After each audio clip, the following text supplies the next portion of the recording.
आज की घटना ने न केवल अमरोहा बल्कि पूरे देश को हिलाकर रख दिया है। एक 7 साल के मासूम बच्चे को जिस तरह से प्रिंसिपल और स्कूल प्रशासन ने बर्बरता से निशाना बनाया, वह समाज की जड़ें हिला देने वाली है। क्या हम इस हद तक गिर चुके हैं कि एक मासूम जिसे सही और गलत का बोध भी नहीं है, उसे आतंकवादी के रूप में देखना शुरू कर दिया है? अमरोहा में घटी इस घटना ने न केवल शिक्षा प्रणाली पर सवाल खड़े कर दिए हैं, बल्कि हमारे समाज के मूल्यों पर भी गहरा आघात किया है। क्या यह मामला सिर्फ एक स्कूल का है या फिर यह धार्मिक भेदभाव का एक और डरावना चेहरा है? आइए इस पूरी घटना को विस्तार से समझते हैं। उत्तर प्रदेश के अमरोहा जिले में एक 7 साल का मासूम बच्चा जो कक्षा 3 में पढ़ता था, अपने टिफिन में बिरयानी लेकर स्कूल जाता है। लेकिन इसके बाद जो हुआ वह मानवता के नाम पर एक काला धब्बा है। हिल्टन पब्लिक स्कूल के प्रिंसिपल अवनीश कुमार शर्मा ने इस बच्चे को आतंकवादी करार दिया। आरोप लगाए गए कि बच्चा मंदिर को तोड़ने की बातें करता है और अन्य बच्चों को मुस्लिम बनाने की कोशिश कर रहा है। यह सुनकर यकीन करना मुश्किल है कि इतनी छोटी उम्र के एक मासूम बच्चे पर इस तरह के गंभीर आरोप लगाए जा सकते हैं। बच्चे के खिलाफ इन आरोपों को लगाने से पहले किसी भी प्रकार की जांच या सबूत पेश नहीं किए गए। जब उसकी मां स्कूल पहुंची तो उन्हें भी भद्दे आरोपों का सामना करना पड़ा और प्रिंसिपल ने पूरी घटना को और भी भड़काऊ रूप से पेश किया। उन्होंने बच्चे को स्कूल से निकालने का फरमान सुनाया, उसे एक कमरे में बंद किया गया, पीटा गया और उसे मानसिक रूप से प्रताड़ित किया गया। क्या यही वह समाज है जो हम अपने बच्चों को सौंप रहे हैं? इस घटना ने न केवल शिक्षा प्रणाली की निष्पक्षता पर सवाल खड़े किए हैं, बल्कि यह भी उजागर किया है कि किस तरह धार्मिक और सांप्रदायिक भावनाओं को स्कूल जैसे संस्थानों में भी घुसपैठ कराई जा रही है। घटना के बाद पूरे अमरोहा में एक गहरी खामोशी छा गई। सोशल मीडिया पर लोग इस घटना की कड़ी निंदा कर रहे हैं। ट्विटर और फेसबुक जैसे प्लेटफॉर्मों पर यह मुद्दा ट्रेंड करने लगा और लोग शिक्षा प्रणाली में बढ़ते धार्मिक विभाजन पर अपनी चिंता जाहिर करने लगे। लोगों ने इसे न सिर्फ एक मासूम बच्चे के अधिकारों का हनन कहा, बल्कि इसे सांप्रदायिकता का जहर करार दिया जो हमारे बच्चों के मन में घोला जा रहा है। इस मुद्दे पर राजनीतिक बयानबाजी भी तेज हो गई है। विपक्षी दलों ने इसे भाजपा की सांप्रदायिक राजनीति का नतीजा बताया। वहीं कुछ ने यह सवाल उठाया कि आखिर क्यों इस देश में एक खास वर्ग को बार बार निशाना बनाया जा रहा है। इस घटना में जिस तरह से बच्चे की मां ने साहस दिखाया और अपने बेटे के हक के लिए लड़ाई शुरू की, वह बेहद सराहनीय है। मां का यह कहना था कि उनके बेटे को न सिर्फ शारीरिक बल्कि मानसिक रूप से प्रताड़ित किया गया। स्कूल प्रशासन ने इस घटना को सिर्फ एक मामूली घटना बताने की कोशिश की, मगर बच्चे की मां ने इसे धार्मिक भेदभाव और कट्टरता का जीता जागता उदाहरण बताया।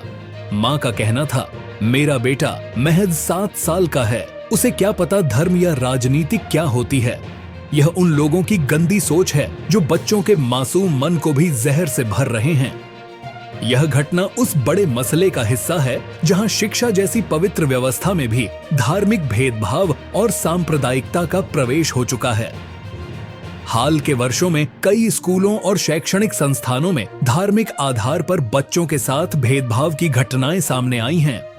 मुजफ्फरनगर में कुछ महीने पहले हुई एक घटना को कौन भूल सकता है, जहां एक टीचर ने कक्षा के छात्रों से एक मुस्लिम छात्र को थप्पड़ मरवाए थे।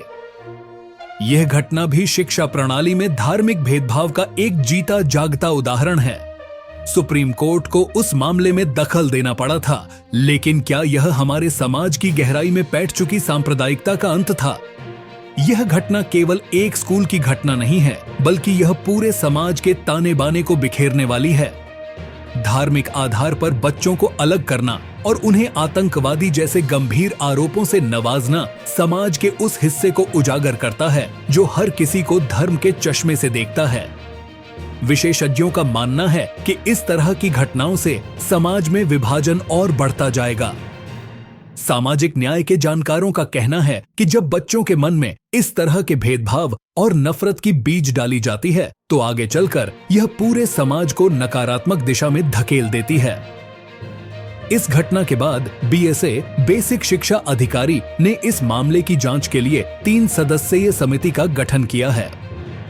मुस्लिम कमेटी और अन्य धर्मनिरपेक्ष संगठनों ने इस मामले में हस्तक्षेप करते हुए केंद्रीय शिक्षा मंत्री को भी पत्र लिखा है। लेकिन सवाल यह उठता है कि क्या यह जांच निष्पक्ष होगी? प्रिंसिपल ने जिस तरह से इस मासूम बच्चे को निशाना बनाया, क्या उस पर कानूनी कार्रवाई होगी? प्रिंसिपल का कहना था कि बच्चे ने बार बार स्कूल में अशांति पैदा करने की कोशिश की, लेकिन क्या इस आरोप को बिना सबूत के मान लेना उचित होगा? इस पूरे मामले में पुलिस या सीबीआई की जांच भी मांग उठी है, लेकिन अभी तक कोई स्पष्ट कार्रवाई नहीं की गई है।